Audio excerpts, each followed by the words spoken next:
Hi, I'm Clement. I'm a WCA delegate, and I'm going to walk you through some of the things that you might need to know as a first-timer at a WCA competition. So many competitions use a group system. Groups are designed so that you get called up as an entire group rather than calling up names one at a time. When you get called up, you'll go up as a whole group and you'll complete solves alternating one at a time until you finish your average. Alright, so let's say we've called up the first group now. This means everyone that's in that first group is going to bring up their puzzle to the competition area. So when this happens, you want to find the table with the scorecards on it. So this may be a scrambling table, or this may be a separate table here. Once you do this, you'll find a scorecard with your name on it, place your cube there, and then have a seat in the competitor waiting area. Now, of course, the layout of a competition may change depending on where you go. So do try to figure out, where the competitor waiting area is. Please do wait in the competitor waiting area, as we need to be able to readily call you. If you're waiting in the audience, you may not hear us call you. So once your cube has been brought up to the drop-off table, someone will take it over to the scrambling table here, and the scramble will perform an algorithm, the scrambling algorithm, to scramble the cube according to the scrambles for that competition.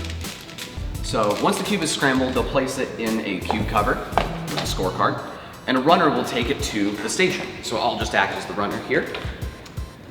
So we've brought it to a station now. Lauren Clement. And this will begin the first attempt. Now before beginning your first attempt, of course you have some time to prepare yourself. So the judge may ask you if you are ready, but you only have to say you're ready when you actually are ready. So let's go ahead and start this. Are you ready, Lauren? Yes, I am. So we'll count the inspection time. As soon as I lift the cover, the time starts. Now you have 15 seconds to inspect, and I'll let you know when 8 and 12 seconds have passed. You of course can start, whenever you're ready.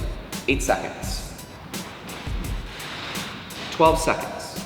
At this point, when you hear 12 seconds, you should put down the cube and start the timer. You have to wait for the green light to come on, which of course adds time to your inspection. So when you do hear 12, you really should get started. And of course, watch for the green light to make sure that the timer will start.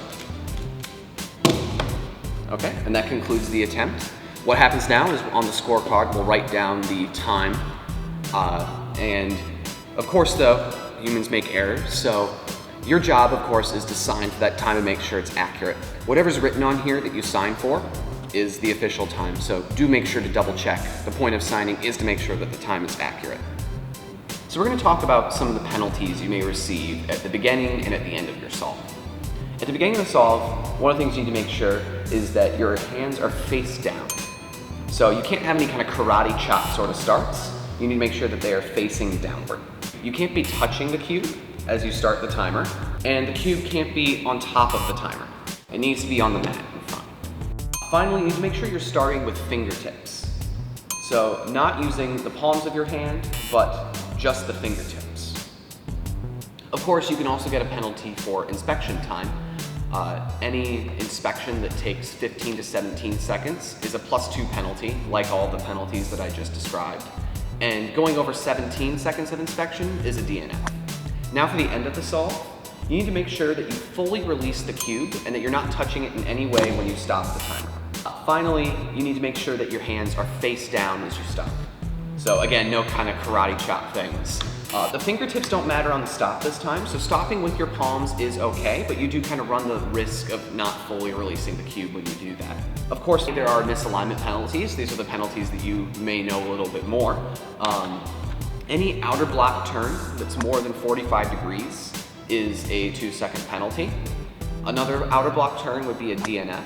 This does mean that anything that's off by a slice is a DNF because it takes 2 outer turns. 180-degree turns are okay because 180 degrees is still 1 turn. So that should cover all of the penalties that you may encounter in the solve. Okay, so that's it for the first attempt. Once everything's been signed for, we're gonna go ahead and put it back in the cube cover and we'll send it back to the scrambling table. Somebody else will be using your station next, so go ahead and wait in the competitor area again and you'll be called up again to solve once your cube has been scrambled again.